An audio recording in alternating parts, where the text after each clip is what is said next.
Hello and welcome to Meeting Midway, Tier 2 Prevention, hosted by the Missouri Department of Mental Health. My name is Carl Honger, and I will be your chaperone as we walk together through Tier 2 supports. What is it? How does it work? What does it use, and how do we use it? Together, we'll do a deep dive with each episode into this topic to gain greater knowledge about this subject. At the end of each episode, it's hoped that you'll have a greater understanding about Tier 2 supports and see how it relates to your daily lives. And with that, let's move on to the show. Hey everyone, and welcome to another episode of Meeting Midway, Tier 2 Prevention, hosted by the Missouri Department of Mental Health. On this episode, we're talking with Rhi Evans from the Missouri Behavioral Health Council. Rhi actually provides her bio in the show itself, so I'm not going to go into too much detail there. Our topic for this show is check-in, check-out. Rhi will explain what check-in, check-out is, when it should be used and when it should not be used, how to implement check-in, check-out, the concept of database mindfulness, how check-in, check-out can lead to greater self-management, and much more. Several resources have been provided to the audience below in the show notes, so please check those out. And with that, please feel free to sit back, relax, and enjoy the show. Hey everyone, welcome to another edition of Meeting Midway. On today's show, we have Rhi Evans. Rhi, do you want to introduce yourself to the audience? Hi everybody, my name is Rhi. I am a licensed behavior analyst in Missouri, and I used to work for the Department of Mental Health for 10 years, working on positive behavior intervention supports. I now work for the Missouri Behavioral Health Council as their behavioral health and IDD integrated care manager. So still at the systems level, helping providers build up their systems. All right, excellent. So on today's episode, we're going to be talking about a very exciting topic known as check-in, check-out. It also goes by the acronym CICO, according to some people. So Rhi is a wealth of knowledge on this topic. I think she's written actually a paper or two about it, and that's been published. But Rhi, can you give us just kind of a general overview of what check-in, check-out is, please? Definitely. So check-in, check-out originated with school-wide positive behavior support. It is a Tier 2 research-backed behavioral intervention that provides the opportunity for a person to work with a mentor together to improve behavior. It's really about that relationship and partnership. That's probably one of the biggest key features about check-in, check-out, which means that you really need to build up a solid Tier 1 approach before moving into doing check-in, check-out. Otherwise, it's not going to work. The goal is to prevent future problem behavior by checking in with the person regularly throughout the day to set clear expectations, reminders, offer feedback, and support. It's super easy and timely to do. Typically takes about 5 to 10 minutes per day to implement, depending on how often you're checking in through the day. And that's really going to depend on the person's needs and what behavior it is you're working on. You need minimal materials to do it, so it's super easy, doesn't require a lot of resources. Mainly you need a way to track the behaviors and whatever reinforcer, token, points, whatever it is that you're providing to the person. So you'd want to know, are they accessing that positive consequence or not? All right, thank you. So it sounds pretty simple. You mentioned that it just takes 5-10 minutes a day. It involves a group of people, and it's very positive in terms of trying to modify behavior or promote a new behavior. So one thing for the audience that I think would be helpful, if you can possibly explain what a solid Tier 1 support system is, just so they have a firm foundation of what is involved with that. Yeah, so in the PBIS world, Tier 1 is that foundational, what are the good things that everybody needs to live their best life? And so if you think of like Maslow's hierarchy of needs from a medical perspective, Tier 1 from a behavioral perspective would be things like we all need attention, we all need touch, we all need access to our community, to unpaid friends and supports, things like that. And so with check-in and check-out, it's really that relationship piece that we're going to look at for Tier 1. So we would want to know, does the staff that's implementing check-in and check-out have a good relationship with the person? Because otherwise, if you're coming around to remind me of things I need to do and I don't like you, that's going to be an aversive, and it's going to make me less likely to do whatever it is you're trying to remind me to do. Whereas if we have a good, solid relationship and rapport built, then check-in, check-out's more likely to be effective. So now my next question is, Who would benefit from check-in, check-out? Can anyone benefit from it? Because you mentioned it did come from the school-wide system. Yeah, definitely. So we did not call it check in and check out at the time, but we implemented check in and check out in multiple settings that involved individuals with IDD, adults with severe mental illness. So we implemented at Fulton State Hospital, one of the only max security psychiatric facilities that are left in the United States. We also implemented it in community residential support settings for people with IDD. And what we found is that it works, and it took very little effort to do. And so we found that things like staff injury and restraints and problem behavior went down, and engaging in goals that the individual had went up. And so it's really cool intervention. Anybody really would benefit. Primarily, I look at people who are struggling with social interactions. They've got behavioral concerns that are going on.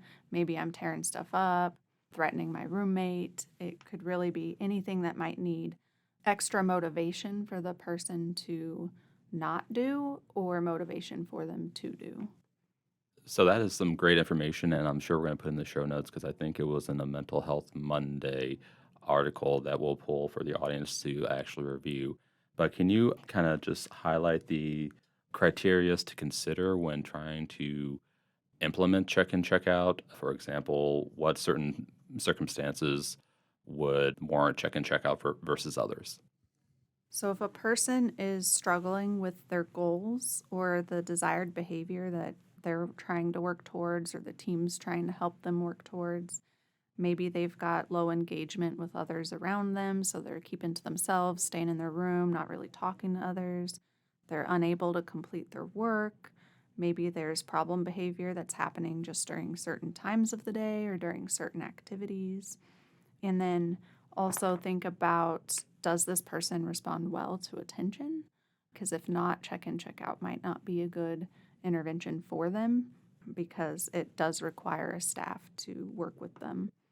Now, another thing to keep in mind would be, if the behavior is intense, then check in, check out might not be appropriate. So if there is high magnitude, so like really dangerous behaviors happening, like self-injury, they're beating up people, things like that, you really need to be seeking clinical tier 3 level support and revisit your intervention menu at the tier 2 level to see, is check in and check out the appropriate intervention type. So basically, just to summarize, it's important for anyone who is struggling with achieving their goals, anyone who really does benefit from more attention seeking, because we don't want some people, of course, are more, I don't need much attention. I don't need a lot of it. But if someone really desires attention, this one is very beneficial for them, because I think, again, you said it takes 5-10 minutes a day for the staff to do. Okay, so why should we use check in, check out? So I think it's important to use check in and check out when we want to improve structure for a person, help a person be set up for success. We want to increase contingent feedback, which means our feedback is going to happen based on the person's behavior. We are going to also use check in and check out as a way to celebrate the efforts met to reach those positive behavior goals. So typically with behavior, we tend to always focus on the struggle, like what's the bad behavior, so to speak, what's going wrong. Check in, check out really sets staff and the person up to celebrate when things are going well. Feedback really happens during those natural transitions throughout the day. So if the person's, waking up, going to work, it's mealtime, med pass, things like that, those are excellent times to just squeeze in some check in and check out. And again, that's what's going to help it not take a lot of time to do. If points or tokens are used, they should really build off of whatever reinforcement system is already in place at the organization or in your home if you're a mom or dad trying to implement check-in, check-out with your kiddo. Feedback should really remain positive, specific, and corrective only when appropriate, right? We want check-in and check-out to be a good thing and a good experience, so let's focus on the positive. And then use the data whenever we want to address issues or concerns. So ideally, the person would be doing self-management of them meeting their goals or not. And so use that self-management tool, that tracker, to highlight, missed opportunities. A follow-up question is, it sounds like the development of a team is really important for a check-in, check-out. Can you highlight that just a little bit more and the importance of selecting the right team members for the individual? Because it sounds like you don't want to just randomly pick A, B, C, or D. You may want to pick individuals that have a pretty good rapport. And from what I remember, one person needs to be the main person to kind of start things off. Is that correct? So what we found to sustain things like check-in and check-out without magic, because nobody has a magic wand, was that we had a pyramidal coaching system. And so you had really your intervention champion who owned the whole check-in and check-out program. For if it was at the state hospital, it was for the behavioral unit. If it was the community residential, then it would be each residential home would have their champion that would really make sure the intervention across homes was happening. And then each home itself, or each unit itself, would have a coach. And so that would be somebody who would help make sure in that setting staff was getting the support that they need to implement check-in and check-out. And then you had your direct care staff, which would be the ones that were interacting with the person regularly throughout the day to set those expectations, sign off on their self-management tracker, deliver the points or positive consequence, whatever that is. And so really that pyramidal coaching system is crucial to making sure that check-in and check-out sustains, that the right people are getting it at the right time, and that you're fading the prompts and intervention as needed. Okay, so what are some other reasons check-in, check-out works? What are some other examples that you can provide for the audience? So I think it works because it's easy. It's really hard. Staff are burnt out. You have high turnover. They're dealing with intense behavior. It's a very stressful job. Even going beyond staff, if you're implementing this at home with your child or your husband or whoever, like your life is probably stressful too. You're working, maybe you're going to school, maybe you have multiple jobs. And so things that are easy to do, people are more likely to do. So that is one reason why it works. Another reason, as far as outcomes go, is because it can be applied anywhere the person is. So you can use check-in and check-out at home. You could use it out in the community. You could use it at work, really anywhere that you are, to help set expectations and reward behavior across those settings, which is going to really help with increasing the person's behavioral repertoire and maintaining and generalizing the skills that you're working on. And then it also moves beyond tier 1 and gives bigger rewards for appropriate behavior that maybe they weren't working on at a universal level. It's also another reason I think it's super effective is it is organized in a way to promote and morph into self-management. And so you're really putting the person's behavior on them, right? They can manage and track and look at their own behavior, which helps enable them to make choices, increases opportunities for them to monitor their own performance and progress. And that's really what data-based mindfulness is all about. Perfect. So now I just want to kind of recap, and because this sounds more and more like a check-in, check-out is a very powerful approach that people can use because it can be tailored to the specific individual needs. Now, you did mention a term in there. If you can just kind of clarify, what is data-based mindfulness? So data-based mindfulness is a new thing that's going around, and I think it comes from the scientific field is typically sees mindfulness as your essential oils, your yoga, your fluffy, fuzzy things that we don't know what the heck it is or why it works, so we just don't dabble in it. I think of data-based mindfulness as helping yourself or someone else be more aware of their environment, their own behavior, how it is moving them towards or away from their goals. So there's a therapy called acceptance commitment therapy that really talks more about data-based mindfulness and what that looks like. Yeah, I'm really happy that you mentioned it's called ACT, isn't it? AACT. We're actually going to put a link to a book that I personally read as a team for this organization that has really helped me. So I'm glad you mentioned that. We'll put that in the show notes. Now, you mentioned a little bit earlier the pyramidal structure and approach of check in, check out, but can you just piece out just a little bit more? How do we implement check in, check out? All right, everybody's looking for this piece, right? The how do I do it? So really you start with defining behavioral expectations with the person. So that's key right there. I said with, not for. So you want to sit down with the person, talk to them about what their goals and values are and what it is they want to work toward. And then you're going to define expectations that they think are reasonable for them to meet. That's going to be key.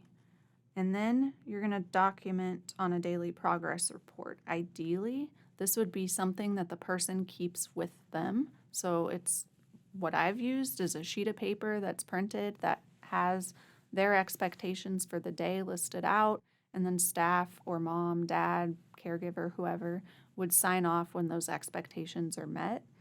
And then at the end of the day, the person would be able to exchange their tracker sheet for whatever terminal or end reinforcement or positive consequence it was. So during the day, you're going to check in with the person. They've got their behavior sheet, so ideally they'll just be coming to you like, hey, I brushed my teeth. Can you sign off for me? Or, hey, I took my meds. Can you sign off for me? And then you would give verbal feedback and points or tokens or whatever it is that is secondary reinforcer throughout the day each time they bring their sheet to you. And then again, at the end of the day is when you would kind of cash that out, or maybe it's the end of the week, maybe it's the end of the month. It really depends on where the person is at in the check-in, check-out program and what it is that they're working toward.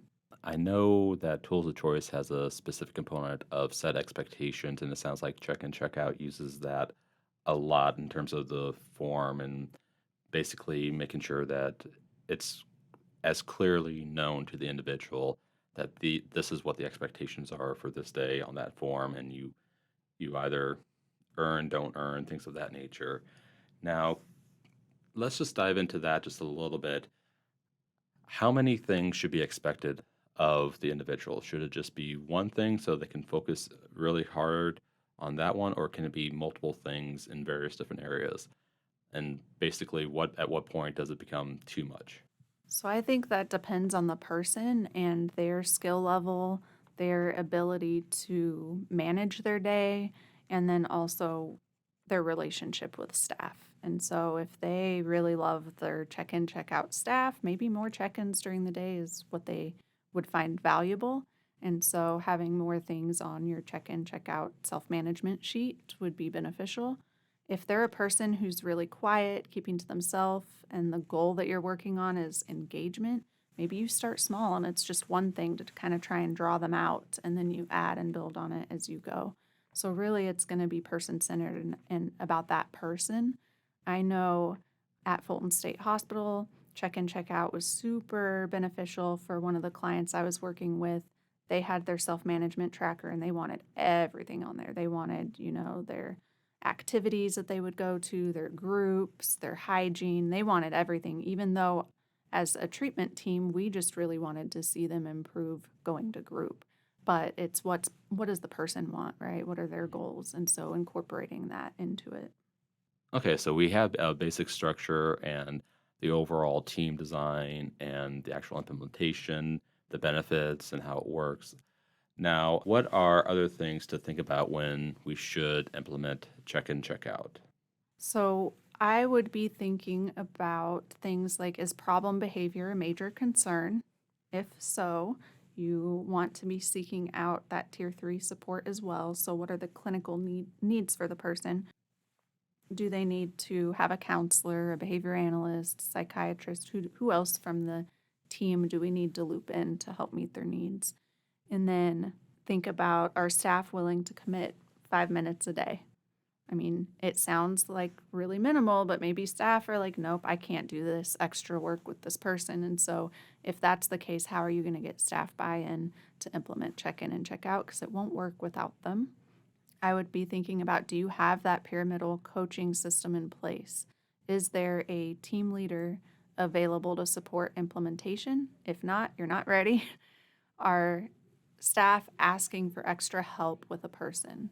If so, this might be a good first step intervention to try.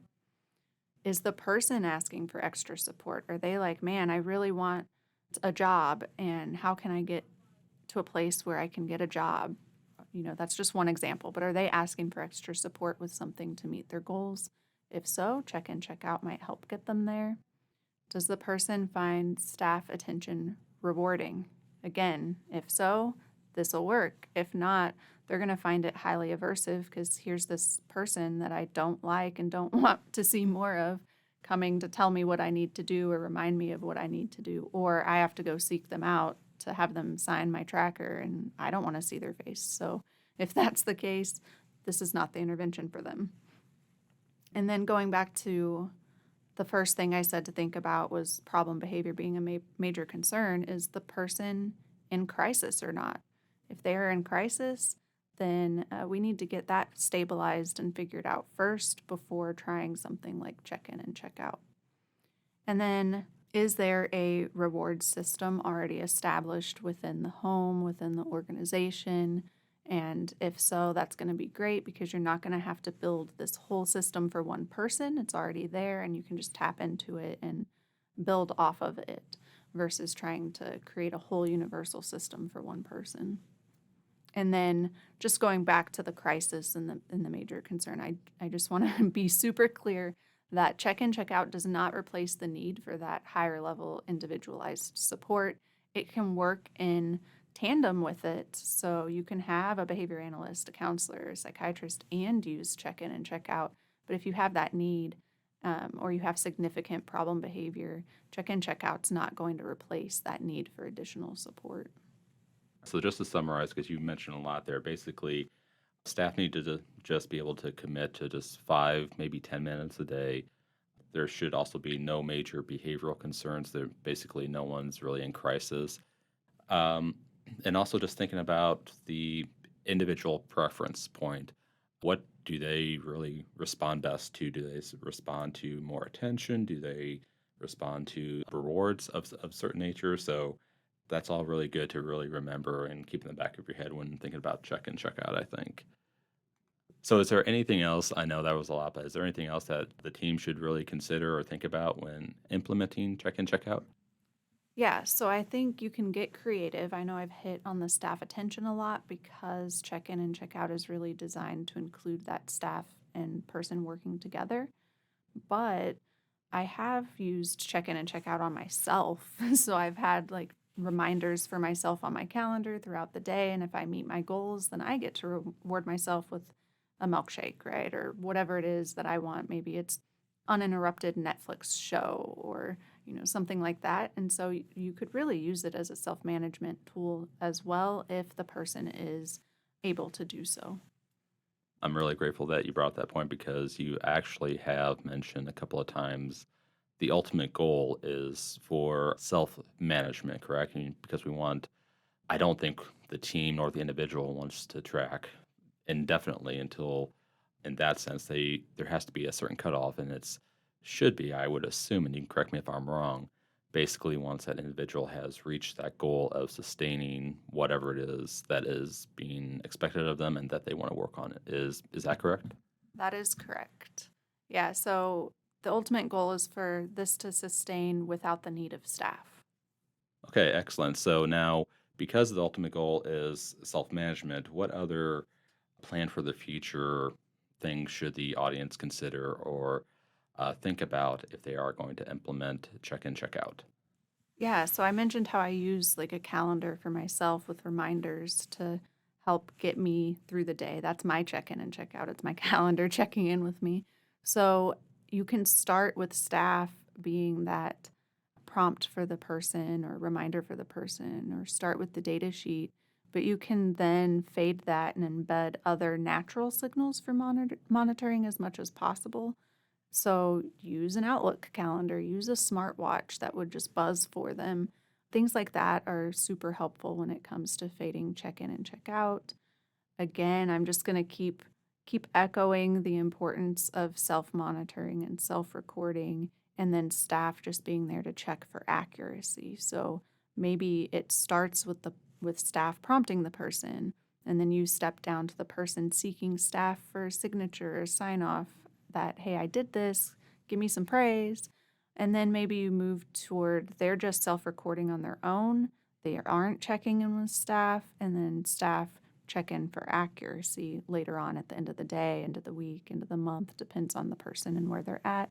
So you can also start to fade what it is that the behavior that is being checked in on.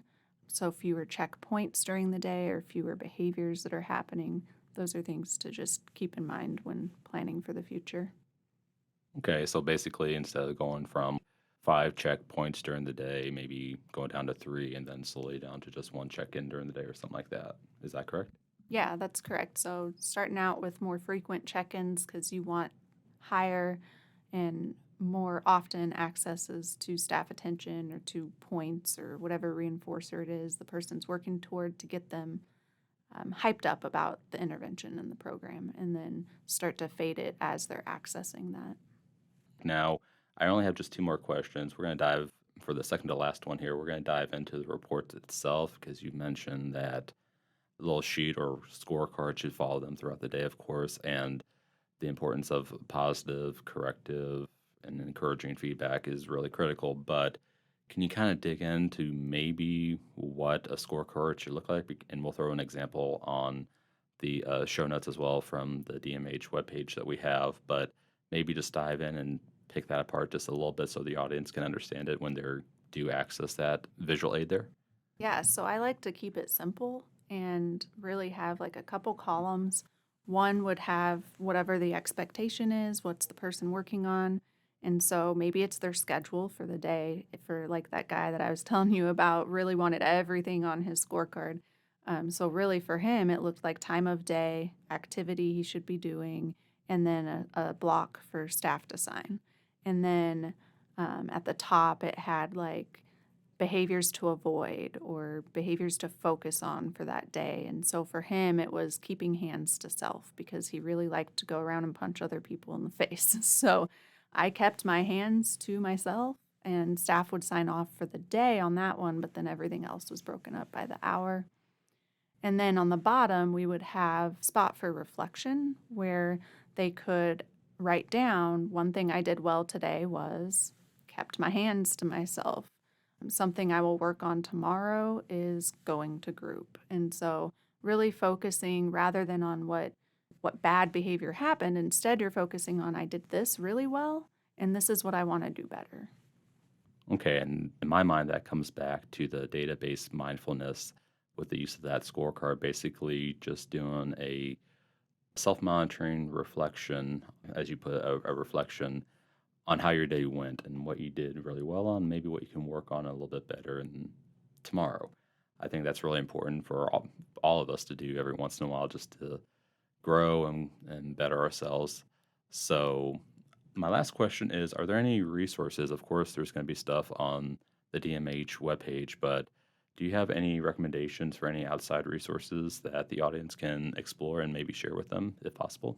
Yeah, there is a ton of stuff on Google. If you just type in check in and check out, we'll also link to the PBIS webpage that has some check in, check out information if you're interested in looking at that. I can link one of the papers that I've published that has screenshots of check in, check out sheets, what that looked like, coaching sheets, and what that looked like for staff support, because that's an essential piece that I don't want folks to miss. And then just if you want to learn and read more about what that is, that'll be available. All right, Rhi Evans, it's been a pleasure for you to be on the show, and you have been an awesome guest. Thank you so much, Carl. This has been wonderful.